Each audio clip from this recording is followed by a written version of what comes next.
Guys, നമ്മൾ അഞ്ചു തെങ്ങ് കോട്ടയിൽ പോവുകയാണ്. എന്തൊരു കോട്ടയാണോ അവിടെ ചെല്ലുമ്പോൾ കാണാൻ എന്തൊരു കോട്ടയാണോ എന്തോ ഗായ്സ്. കാണാനുണ്ടോന്ന് ചോദിച്ചാൽ ചരിത്ര പ്രാധാന്യമുള്ളൊരു സ്ഥലമാണ് ഗായ്സ് അഞ്ചുതെങ്ങ് കോട്ട എന്ന് പറയുന്നത്. തിരുവനന്തപുരം ജില്ലയിലെ ചിറയൻകീഴ് താലൂക്കിലെ അഞ്ചുതെങ്ങ് എന്ന കടലോര പ്രദേശത്താണ് ഈ കോട്ട സ്ഥിതി ചെയ്യുന്നത്.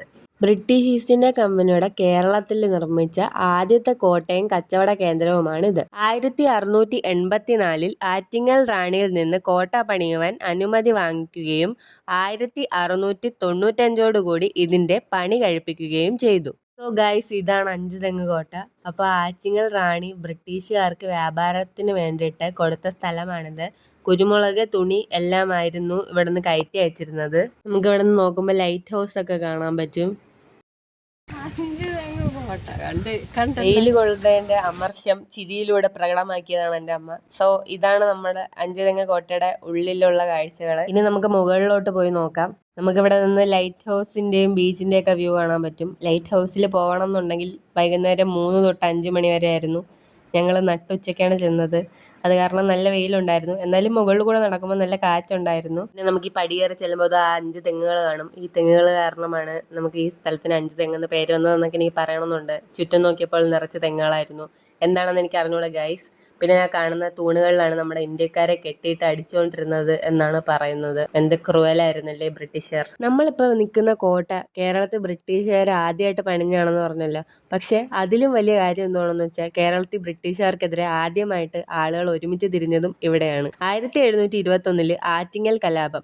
കോട്ടയൊക്കെ പണിഞ്ഞു കഴിഞ്ഞപ്പോൾ ബ്രിട്ടീഷുകാർക്ക് ആറ്റിറ്റ്യൂഡ് കയറി. പിന്നെ എന്തോ ഇത് കുരുമുളകിനൊക്കെ ടാക്സ് ഒക്കെ അങ്ങ് കൂട്ടി.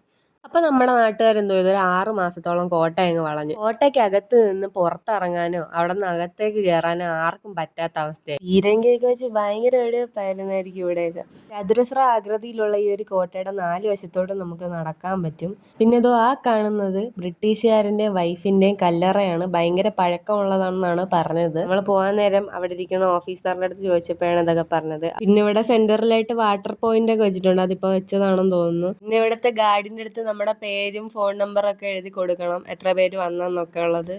എൻട്രി ഫീസ് ആയിട്ടൊന്നും ഇല്ല. വീഡിയോ എടുക്കാൻ വിട്ടുപോയ ഒരു കാര്യം എന്ന് വെച്ചാൽ തുരങ്കം പോലെ ഒരു ഇതുണ്ടായിരുന്നു. പക്ഷെ അവിടെ നോക്കിയപ്പോൾ തുരങ്കമൊന്നും ഞാൻ കണ്ടില്ല. അവിടെ ഒരു ഓഫീസായിട്ടാണ് ഇപ്പോൾ യൂസ് ചെയ്യുന്നത്. അതുകൊണ്ട് അവരുടെ പ്രൈവസി മാനിച്ച് ഞാൻ വീഡിയോ എടുത്തില്ല. കോട്ടയൊക്കെ കണ്ടിറങ്ങിയപ്പോൾ നമുക്ക് വിശപ്പിന്റെ വിളി വന്നു. അങ്ങനെ വർക്കല ആര്യാസിലെത്തി 2 നോർമൽ മീൽസ്, ഒരു വെജ് ബിരിയാണിയും പറഞ്ഞു. എൻ്റെ വെജ് ബിരിയാണി അരമണിക്കൂറായിട്ടും കാണാത്തത് കൊണ്ട് അമ്മ എൻ്റെ അടുത്ത് വന്നിരുന്നു. അങ്ങനെ ഞങ്ങൾ മീൽസ് ഷെയർ ചെയ്തു. ഞായറാഴ്ച ആയതുകൊണ്ട് തന്നെ ഷോപ്പിൽ നല്ല തിരക്കായിരുന്നു. ആദ്യത്തെ 10 മിനിറ്റ് പരിപ്പ് കറി കൊണ്ടിരിക്കേണ്ടി വന്നു. പിന്നെ അവസാനം അവർ ഓരോ കറികളായിട്ട് കൊണ്ട് വിളമ്പി. അത്യാവശ്യം ഡീസൻ്റ് ആയിട്ടുള്ളൊരു ഫുഡായിരുന്നു.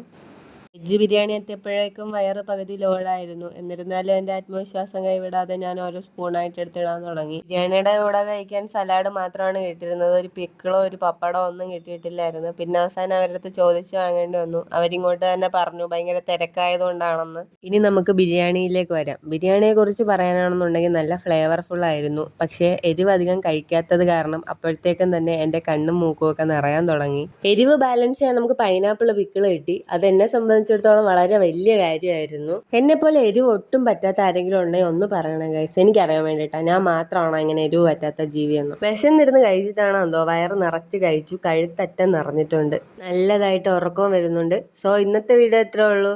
Thank you for watching and thank you for supporting. Bye bye.